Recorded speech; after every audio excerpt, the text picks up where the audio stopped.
আবার মন খারাপের খবর টেলিপাড়াতে। বাংলা টেলিভিশনের অন্যতম জনপ্রিয় টেলি অভিনেত্রী স্বীকৃতি মজুমদার খেলাঘর ধারাবাহিকের মাধ্যমে ডেবিউ করেছিলেন এবং বর্তমানে জি বাংলার অন্যতম জনপ্রিয় ধারাবাহিক আলোর কোলেতে প্রধান নায়িকা চরিত্রে তাকে দেখতে পায় দর্শক।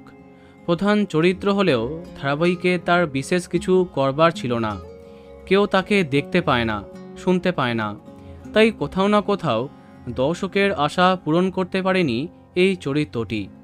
কিন্তু যারা নিয়মিত আলোর কোলে দেখে তারা বড্ড ভালোবাসে আলোকে।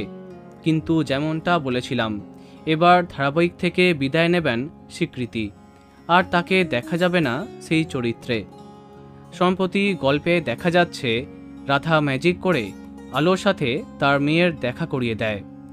পুপুল প্রথমবার তার মাকে দেখে, মেয়েকে ঘুম পাড়িয়ে বিদায় নেয় আলো। আদিত্যর কাছে গিয়েও সে জানিয়ে দেয় এবার তার মুক্তি হচ্ছে, তাকে ফিরে যেতেই হবে। মুক্তি পায় আলো। যাবার সময় তার ফটো ফ্রেমটাও পড়ে গিয়ে ভেঙে যায়, যা প্রমাণ করে তাদের জীবন থেকে আলো বিদায় নিল, আর দেখা যাবে না স্বীকৃতি মজুমদারকে। সম্ভবত এই প্রথমবার কোনো ধারাবাহিকের মাঝপথে নায়িকার বিদায় হলো। নিঃসন্দেহে আলোর কোলে দর্শকেরা ভেঙে পড়েছে। তো বন্ধুরা, এ বিষয়ে তোমার কি মন্তব্য কমেন্টে জানাতে পারো। ভিডিওটি লাইক এবং শেয়ার করো। এই রকম আরও অনেক ভিডিও পেতে সাবস্ক্রাইব করো কারেন্ট বস।